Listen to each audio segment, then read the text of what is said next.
बच्चों, आज मैं क्लास 7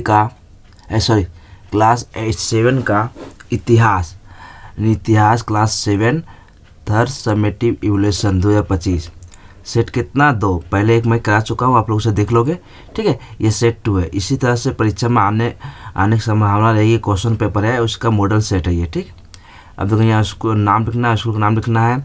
यहाँ क्या करना है, यहाँ समय 2 घंटा, फुल मार्क्स रहे 70 नंबर का। ठीक है, तो निर्देश, नीचे दिए गए प्रश्नों से सही उत्तर चुनिए। ठीक है, ये कितना 1 नंबर का रहेगा।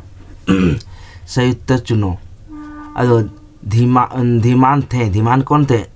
कवि थे, वैज्ञानिक थे, या मूर्तिकार, या सिद्धाचार्य आचार्य? उत्तर होगा मूर्तिकार। ख नंबर है सदु कृता कर्णमृत पुस्तक का विषय क्या था? तो गणित, या स्मृति शास्त्र, या कविता, या शब्दकोश? उत्तर क्या होगा? कविता। अब देखो, सुल्ताना रजिया की मृत्यु कब हुई? सुल्ताना रजिया की मृत्यु कब? 1200 ईस्वी में, 1240 ईस्वी में, या 1206 ईस्वी में, या 1226 ईस्वी में? उत्तर होगा 1240 ईस्वी में। उत्तर क्या होगा? 1240 ईस्वी में।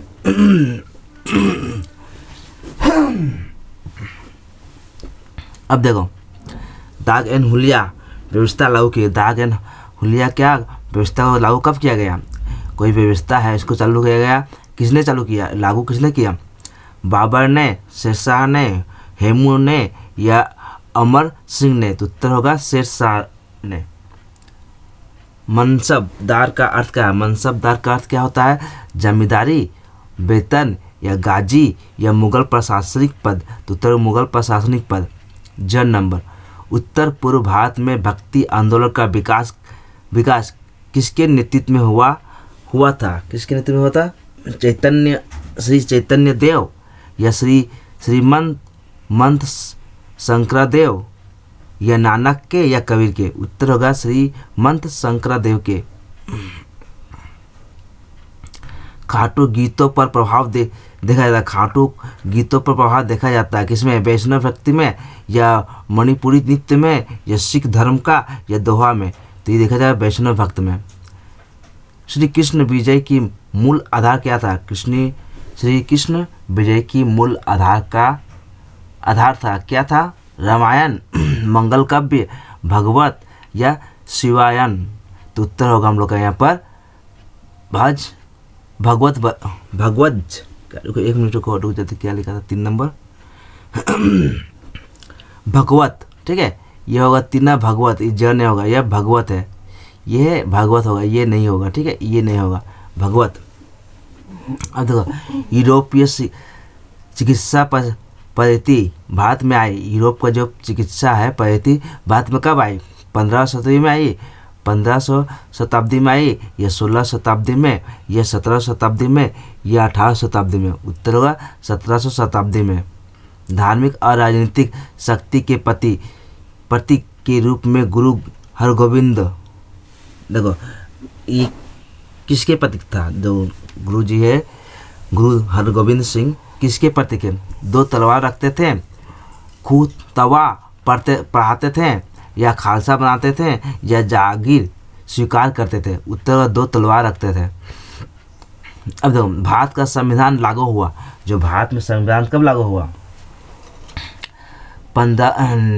1950 ईस्वी में हुआ था, या 1947 ईस्वी में, या 1946 ईस्वी में, या 1951 ईस्वी में? तो उत्तर क्या होगा हम लोग का? 1950 ईस्वी में। ब्लॉक का गठन होता है, कैसे होगा यहाँ पर? ठीक है, ब्लॉक का गठन कैसे होता है? कई हो गया है। अच्छा, ब्लॉक का गठन होता है कई जिलों से, या नगर पालिकाओं से, या गांवों से, या जिला परिषदों से? तो उत्तर गांवों से। अब नीचे दिए गए प्रश्नों के उत्तर 4 या 5 शब्दों में एक वाक्य में दो। ये भी 14 नंबर का रहेगा। ठीक है, अब नीचे देखो, अद्भुत सागर पुस्तक किसने लिखा? अद्भुत सागर पुस्तक बलाल सेन ने लिखी। अब देखो, 19वीं शताब्दी ने ईस्वी 8वीं शताब्दी में विश्व का सबसे बड़ा बौद्ध केंद्र कहाँ था? तो ईस्वी शताब्दी ठीक है। ईस्वी 8वीं शताब्दी में विश्व का सबसे बड़ा केंद्र बौद्ध का केंद्र इंडोनेशिया के बोरोबुदुर बौद्ध मंदिर में था। दिल्ली सल्तनत में अमीर किसे कहा गया? दिल्ली सल्तनत में अमीर किसे कहा गया? तो तुर्कों को। दिल्ली सल्तनत में शक्तिशाली तुर्कों को आमिर कहा जाता था। अब देखो असंगत शब्द पहचानो। इल्तुतमिश, रजिया, इबान बतूता या बलबन। तो इबान बतूता।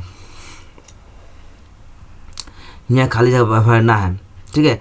ये सब मिला के 14 नंबर रहेगा। ये जो है ना, ये जो है इस सब मिला के 14 नंबर जो है, ये सब मिला के खाली जगह आप blank fill in the blanks में खाली जगह से बोलते हम लोग, सही गलत। अब देखो देश संप्रदाय के संस्थापक थे तो बदरुद्दीन काजरिया, ठीक है। ये क्या था? सुहरावर्दी संपादक के संप्रदाय के संपादक थे, यानी इस तरह ये होगा। सही या गलत लिखे, सही या गलत क्या कहना है, लिखना है।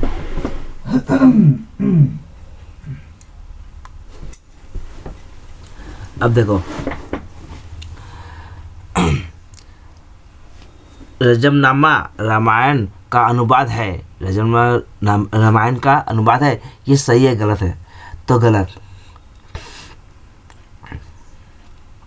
संगीत शिरोमणि और मान कोतवाल पुस्तक में क्या समानता है? दोनों पुस्तक विषय संगीत पर आधारित है।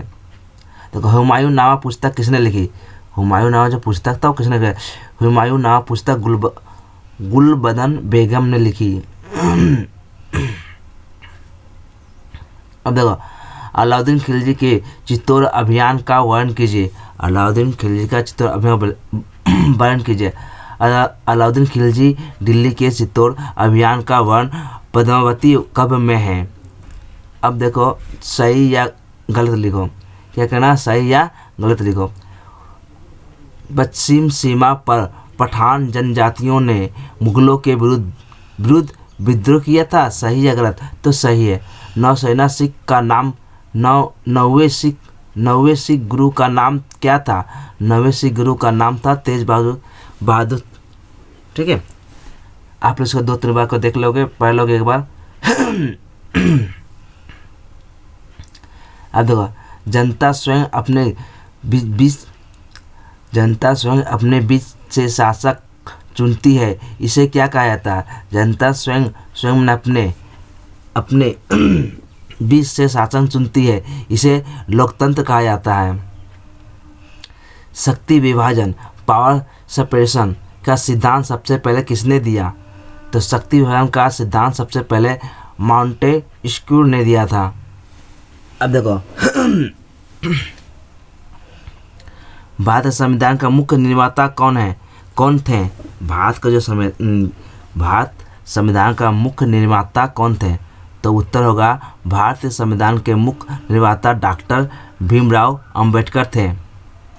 नीचे दिए गए प्रश्नों के उत्तर 2 या 3 वाक्यों में दो।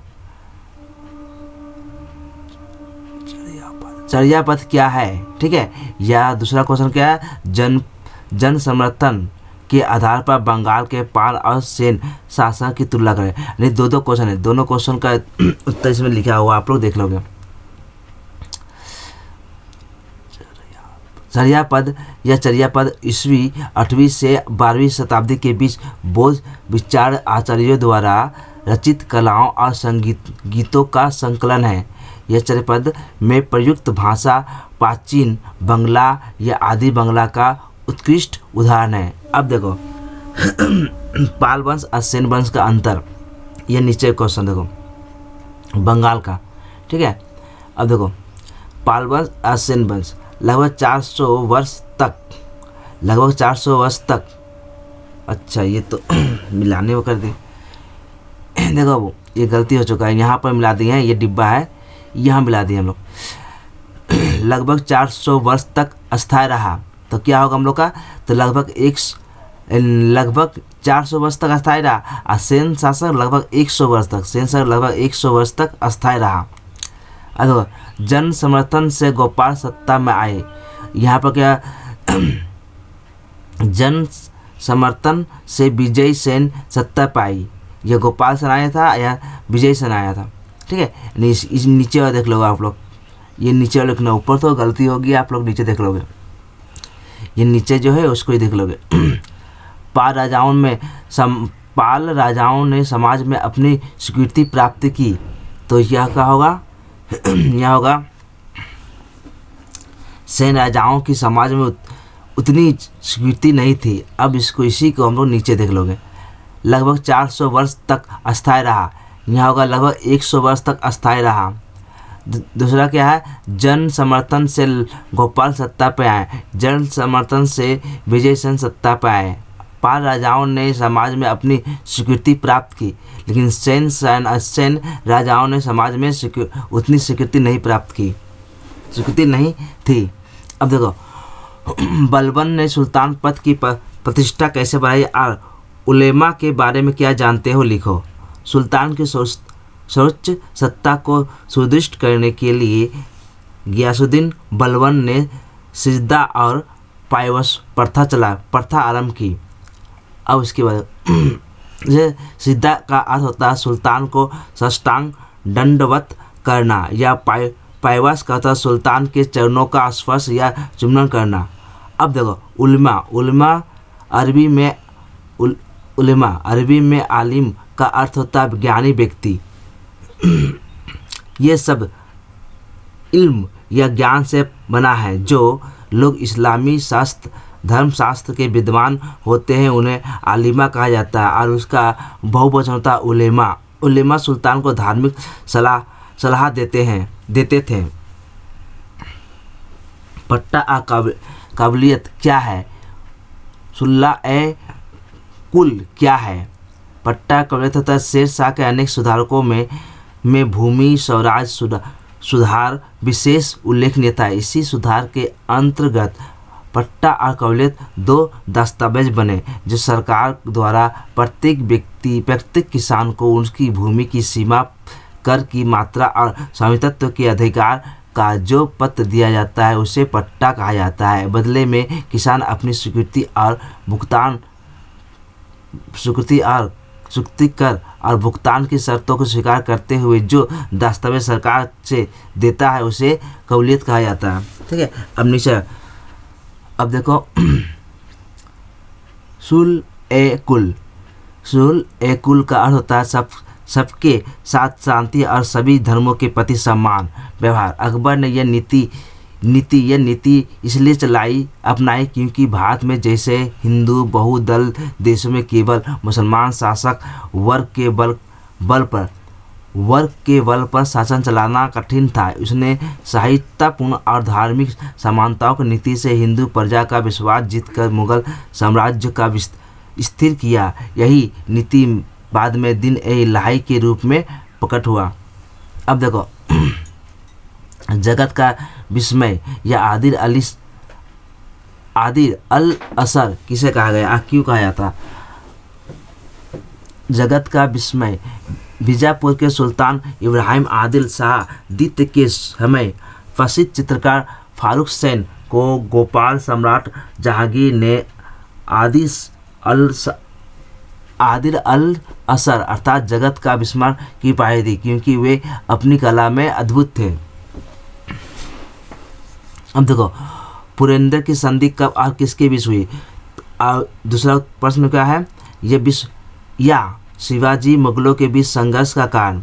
पुरंदर की संधि कब और किसके, तो उत्तर 1665 ईस्वी में शिवाजी और अंग्रेज के प्रतिनिधि राजा जय सिंह के बीच पुरंदर की संधि हुई, ठीक है। अब ये वाला नीचे वाला शिवाजी के संघर्ष, शिवाजी और मुगलों का संघर्ष। शिवाजी के नेतृत्व में मराठों का उदय मुगल साम्राज्य के लिए चुनौती था। शिवाजी एक स्वतंत्र और संगठित शासन व्यवस्था स्थापित करना चाहते थे, जबकि औरंगजेब इसे अपनी सत्ता के लिए खतरा मानता था। इसी कारण दोनों के बीच संघर्ष हुआ, संघर्ष नहीं युद्ध। सरकार का तीन मुख्य विभाग कौन कौन है, स्वशासन क्या है या सेल्फ गवर्नमेंट। सरकार के 3 मुख्य विषय है, विधायिक लॉ मेकिंग बॉडी, कार्य विभाजन में एडमिनिस्ट्रेटिव बॉडी, न्याय विभाग जुडिशरी, ठीक है, विभाग। अब देखो स्वयं सत्ता माने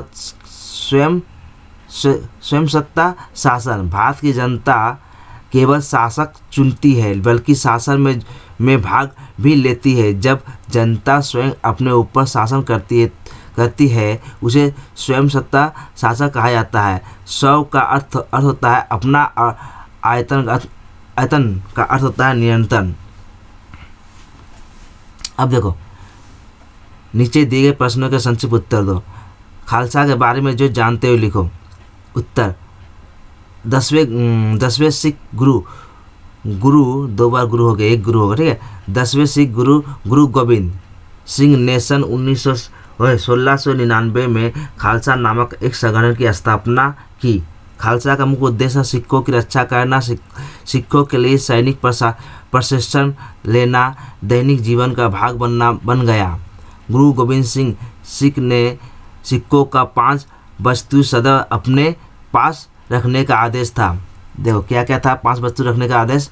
केश, कंघा, कच्छा, कृपण या कड़ा, यानी केश में बाल होता, कंघा में कंघी, कच्छा में वस्त्र और कृपण में तलवार, कड़ा में हाथ का बाला।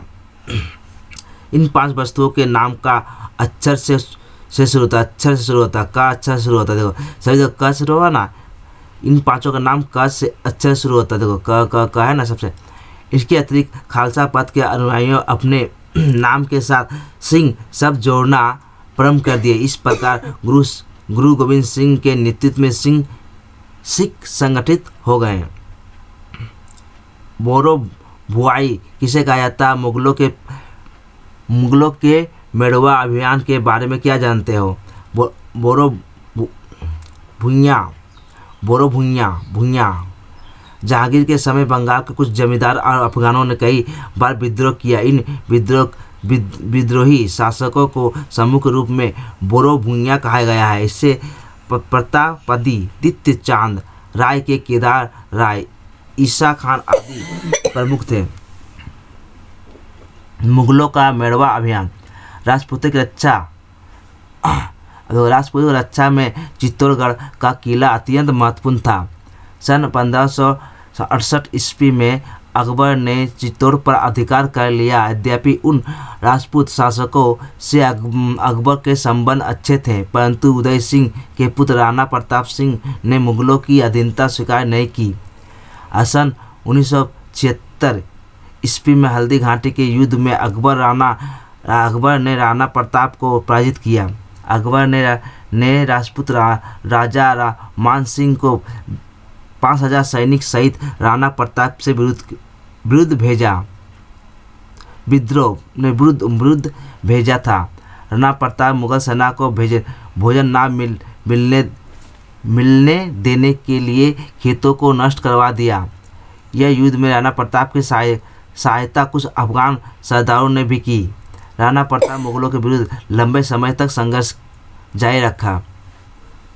अब देखो दिल्ली में सुल्तानी शासन की शुरुआत कैसे हुई, अब समझाओ। दिल्ली में सुल्तान मोहम्मद के बाद भारत में गजनी घुसी वंश शासक मोहम्मद गोरी ने आक्रमण किया। सन 1175 में उन्होंने मुल्तान पर अधिकार किया। सन 1192 में तराइन के दूसरे युद्ध में उन्होंने अजमेर के साथ पृथ्वीराज चौहान तृतीय को पराजित कर दिल्ली और अजमेर पर कब्जा किया। कौन? इसके बाद उसने भारत के शासन की जिम्मेदारी अपने दास कुतुबुद्दीन ऐबक को सौंप दी और वो स्वयं गजनी लौट गया। सन 1206 ईस्वी में मोहम्मद गौरी की मृत्यु के बाद कुतुबुद्दीन ऐबक ने दिल्ली केंद्रित एक स्वतंत्र सुल्तानी राज्य की स्थापना की। कुतुबुद्दीन ऐबक दास होने के कारण उसे वंश को दास वंश कहा गया। भारत को लोकतांत्रिक और संघ देश क्यों कहा जाता है, समझाओ। भारत एक विशाल देश है। यह एक केंद्रीय सरकार के साथ साथ प्रत्येक राज्य की अपनी सरकार भी है, जिससे सरकार कहा जाता है। केंद्र और राज्य दोनों ही सरकार जनता द्वारा चुनी जाती है। अब देखो, जिस शासन व्यवस्था में केंद्र और राज्य सरकार दोनों की शक्तियाँ मान्य होती है उसे संघीय प्रशासन प्रणाली कहते हैं। भारत तांत्रिक है क्योंकि जनता स्वयं अपने शासक चुनती है, और संघीय है क्योंकि यह दोनों स्तर सरकार के हैं, केंद्र और राज्य। इसलिए भारत का लोकतांत्रिक और संघीय देश कहा जाता है। 10 साला व्यवस्था या 10 साला प्रणाली। सन 1580 में अकबर ने 10 साला व्यवस्था लागू की। अकबर ने देखा कि राजधानी के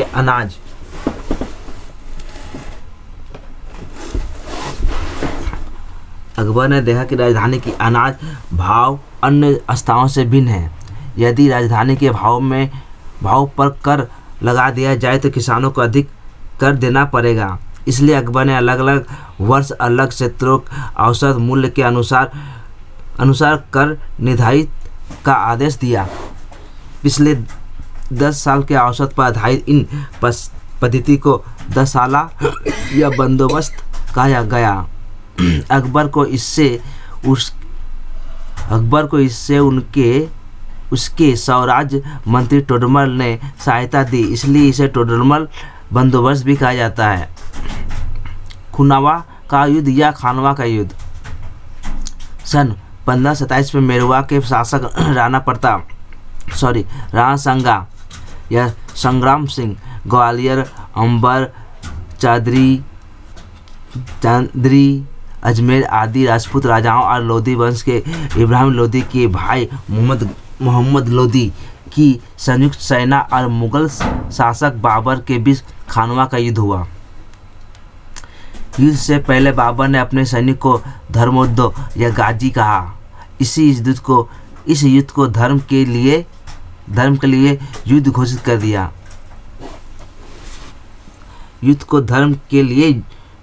कर दिया।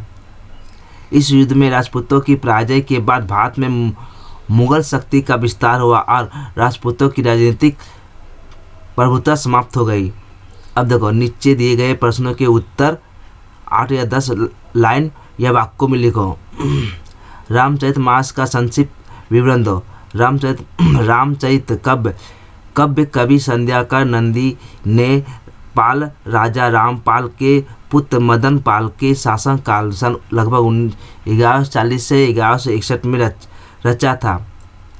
उसके बाद यद्यपि यह काव्य रामायण की शैली में लिखा गया, पर फिर भी यह केवल वाल्मीकि रामायण की पुनरावृत्ति नहीं। इस काव्य में 12वीं शताब्दी की राजनीतिक और सामाजिक परिस्थितियों को ध्यान में रखकर एक आदेश शासन और समाज की झलक दी गई। रामचरित में अयोध्या की जगह रामपाल की राजधानी रामावती का वर्णन मिलता है। रामायण में सीता उद्धार कथा की तुलना यहाँ रामपाल के वृंद्र भूमि उद्धार से की गई है। ठीक है,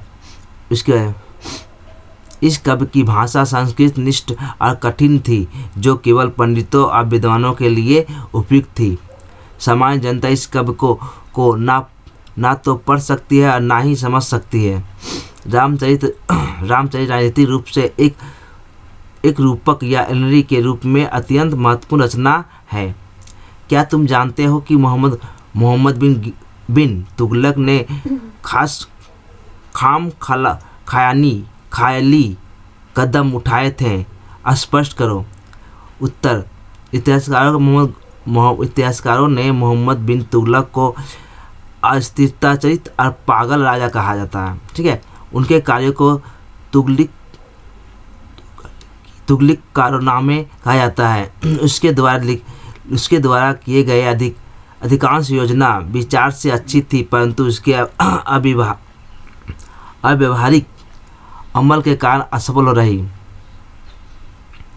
अहमदनगर दोहा क्षेत्र में अधिक कर लगाकर उसने राजस्व बढ़ाना चाहा, लेकिन सूखे के कारण सब फसल नष्ट हो गई और प्रजा कर दे ना सकी। विद्रोह होने पर सुल्तान